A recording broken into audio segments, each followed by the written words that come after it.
Halo teman-teman, perkenalkan nama saya Iren Raini Tamudiki dari Program Studi Teknologi Hasil Perikanan Universitas Gadjah Mada dengan NIM 20462563 PN 16993. Dalam video ini, saya memiliki tujuan, yaitu untuk memenuhi penugasan dari ujian tengah semester mata kuliah Statistika Pertanian kelas D yang diampu oleh Bapak Iwan Endrayanto dan Ibu Oki Almas Amalia selaku dosen pengampu mata kuliah ini. Selain itu juga dalam video ini saya akan menjelaskan mengenai konsep-konsep dan juga jawaban dari soal-soal yang telah diberikan sebelumnya. Sebelumnya saya akan menjelaskan mengenai pengertian dan juga kegunaan dari statistika secara umum. Sini terdapat pengertiannya, yaitu statistika merupakan kumpulan cara-cara maupun aturan yang berkaitan dengan pengumpulan, pengolahan atau analisis, dan penarikan kesimpulan dari data-data dalam bentuk angka dengan memakai suatu asumsi-asumsi tertentu. Statistika ini sangat penting dipelajari karena dapat digunakan dalam berbagai kegiatan sehari-hari. Salah satu contohnya yaitu dapat dilihat pada pengamat ekonomi yang memprediksi pertumbuhan ekonomi masyarakat pada tiap tahunnya atau pada tahun-tahun tertentu. Selain itu juga, statistika ini dapat digunakan dalam memproyeksikan suatu kasus, seperti contohnya dalam kurva jumlah data positif COVID-19. Ini merupakan soal nomor satu dari soal ujian tengah semester yang telah diberikan. Soal nomor satu ini terdiri atas dua bagian. Bagian A berisi soal yaitu buatlah satu contoh rancangan penelitian di bidang pertanian yang berbeda dari yang telah dibahas di kelas dan bukan contoh dari buku referensi. Rancangan penelitian berisi tujuan penelitian dan data yang dikumpulkan. Selanjutnya, untuk soal nomor 1B, jelaskan konsep variabel random. Selanjutnya, di contoh rancangan penelitian yang sudah rumuskan di poin A, sebutkan variabel randomnya. Variabel random ini bisa lebih dari satu. Untuk menjawab soal nomor 1 bagian A, saya membuat suatu rancangan yang berjudul Laju Pertumbuhan dan Reproduksi Ikan Sereni atau Lepidocephalitis hasselti dalam pembudidayaannya di akuarium. Dari rancangan penelitian ini terdapat tujuan juga, yaitu untuk mengetahui faktor-faktor penyebab pertumbuhan dan juga mengetahui biologi reproduksi ikan sereni atau Lepidocephalitis hasselti dalam budidayanya di akuarium selama waktu 24 minggu. Untuk data-data yang sudah dikumpulkan atau data-data yang akan dikumpulkan, yaitu hubungan panjang berat tubuh ikan, faktor kondisi, nisbah kelamin, tingkat kematangan gonad, dan jumlah ikan yang hidup pada awal dan akhir pembudidayaannya. Selanjutnya di sini eh, ada jawaban dari nomor 1 bagian B yang mempertanyakan mengenai konsep dari variabel random. Variabel random merupakan fungsi yang bernilai real yang dapat ditentukan oleh ruang sampel. Variabel random ini adalah variabel numerik dengan nilai spesifiknya yang tidak dapat ditentukan atau diprediksi apabila belum dilakukannya suatu eksperimen. Variabel random ini eh, kalau dalam sebuah eksperimen dijadikan sebagai variabel yang akan diukur. Terus juga variabel random ini terdapat dalam dua bentuk, yaitu variabel random discrete dan variabel random continue. Untuk variabel random discrete memiliki pengertian yaitu variabel di mana semua nilai dalam himpunannya mungkin dapat muncul X yang berhingga banyaknya dan merupakan himpunan yang terhitung. Sedangkan untuk variabel random continue merupakan variabel yang mencakup semua nilai dari suatu interval yang mungkin dapat muncul dari X yang tidak terhingga banyaknya dan merupakan himpunan yang tak terhitung. Variabel random dalam rancangan penelitian yang telah saya buat sebelumnya, yaitu laju pertumbuhan dan reproduksi ikan sereni atau Lepidocephalus halitis hasselti dalam kebudidayaannya di akuarium, memiliki variabel seperti sebagai berikut ini. Yang pertama, jumlah telur yang dihasilkan ikan sereni pada minggu ke-1, jumlah ikan sereni yang dapat hidup dan mati pada minggu ke-1, jumlah ikan sereni yang berkelamin betina dan jantan, panjang tubuh ikan sereni saat sudah matang gonad, dan berat tubuh ikan sereni saat sudah matang gonad. Untuk variabel random nomor 1, 2, dan 3 merupakan variabel random kontinu. Sedangkan untuk variabel random nomor 4 dan nomor 5 merupakan salah satu contoh dari variabel random jenis discrete. Selanjutnya, di sini ada soal nomor 2 dari ujian tengah semester. Dalam soal nomor 2 ini, terdapat sebuah kasus, yaitu seorang petani membeli 1.000 bibit kangkung dari toko pertanian A dan B.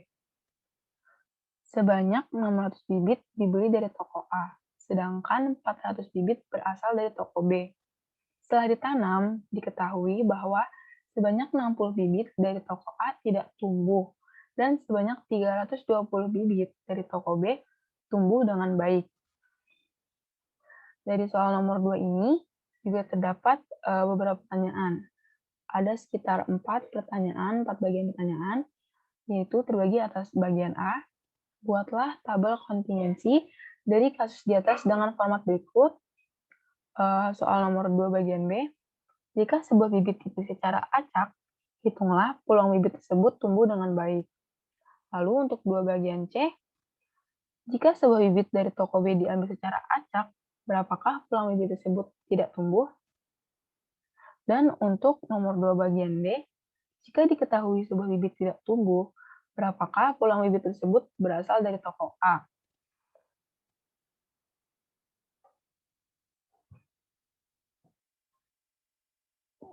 Di sini terdapat jawaban dari nomor 2A.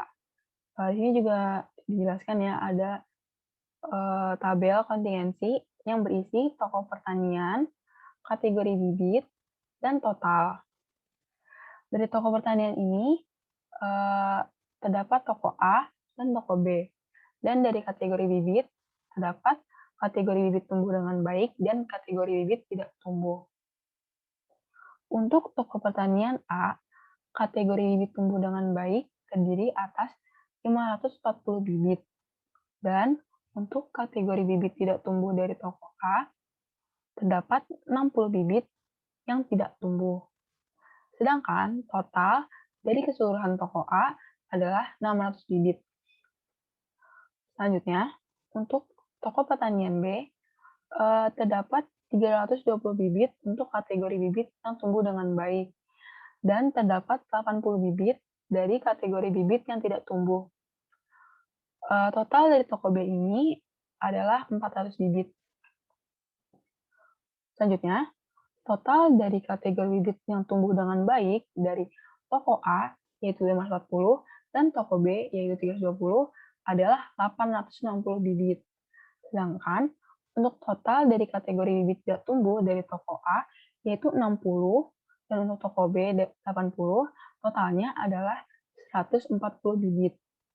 Sedangkan untuk total keseluruhannya dari kategori bibit tumbuh dengan baik dan kategori tidak tumbuh, baik itu dari toko A atau dari toko B, adalah 1.000 bibit. Nah, selanjutnya di sini terdapat penjelasan dari nomor 2 bagian B, C, dan bagian D. Untuk nomor 2 bagian B, dapat sebuah pertanyaan seperti sebagai berikut. Jika sebuah bibit dipilih secara acak, hitunglah peluang bibit tersebut tumbuh dengan baik. Karena yang dipertanyakan adalah peluang bibit tersebut tumbuh dengan baik, maka yang dihitung adalah kategori bibit tumbuh dengan baik di totalnya. karena tidak dijelaskan spesifiknya, apakah itu toko A atau apakah itu toko B. Maka karena tidak dijelaskan, maka kita mengambil dari total tumbuh dengan baiknya, yaitu 860. Dan dibagi dengan angka 1000 atau total dari toko A dan toko B, yaitu 1000. Nah, bisa dilihat di sini nih, adalah 860 dibagi 1000. Hasilnya yaitu 0,86.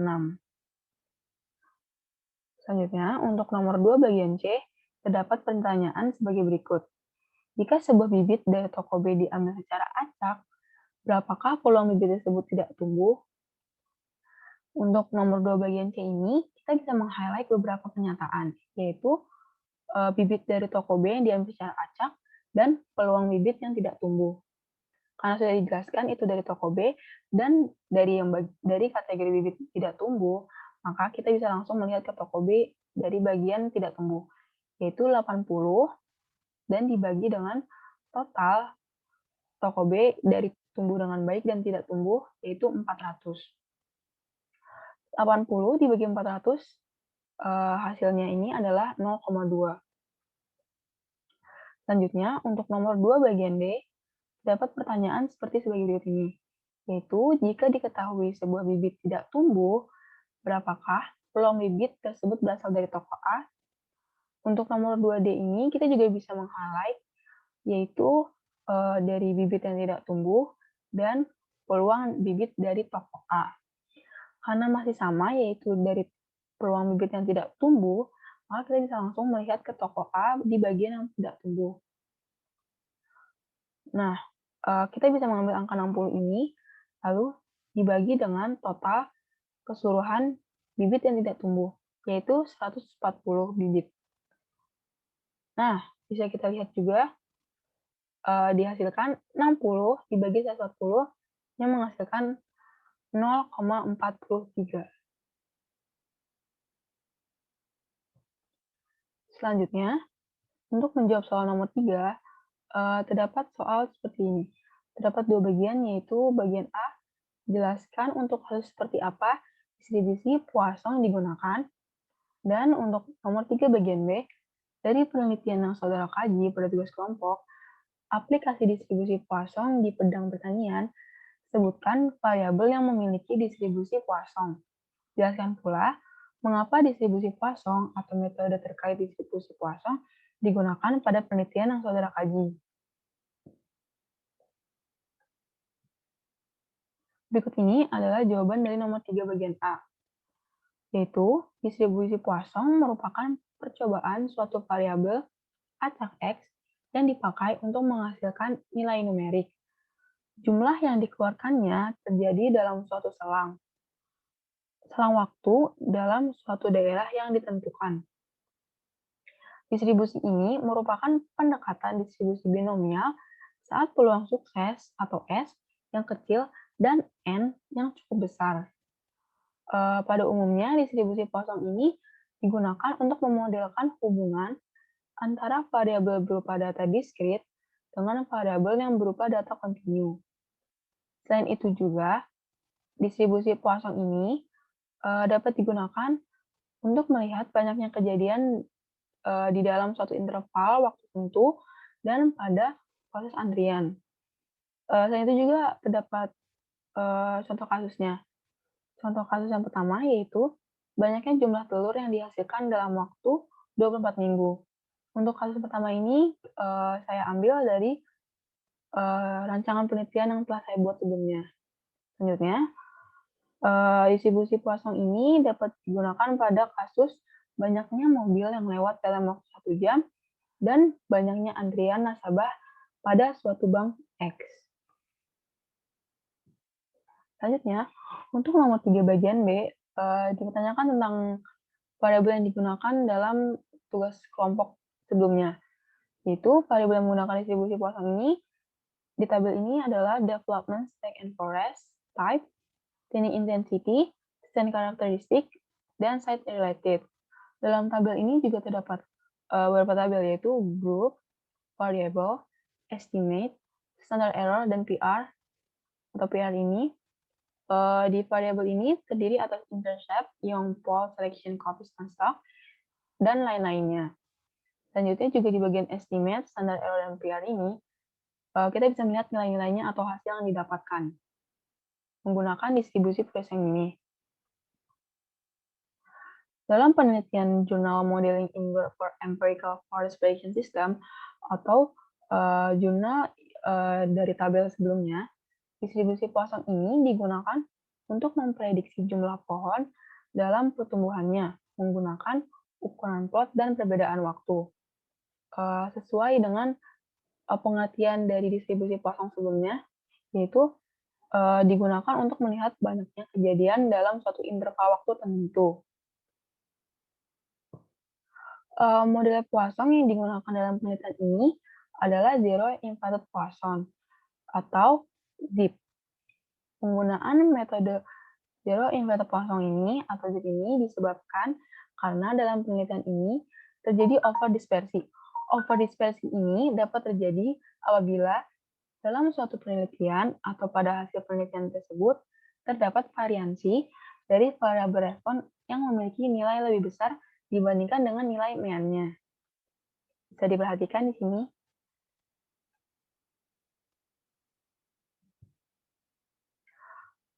Demikian penjelasan mengenai soal-soal dari ujian tengah semester mata kuliah Statistika Pertanian ini. Apabila ada kesalahan, mohon dimaafkan. Sekian dari saya. Wassalamualaikum warahmatullahi wabarakatuh. Dadah.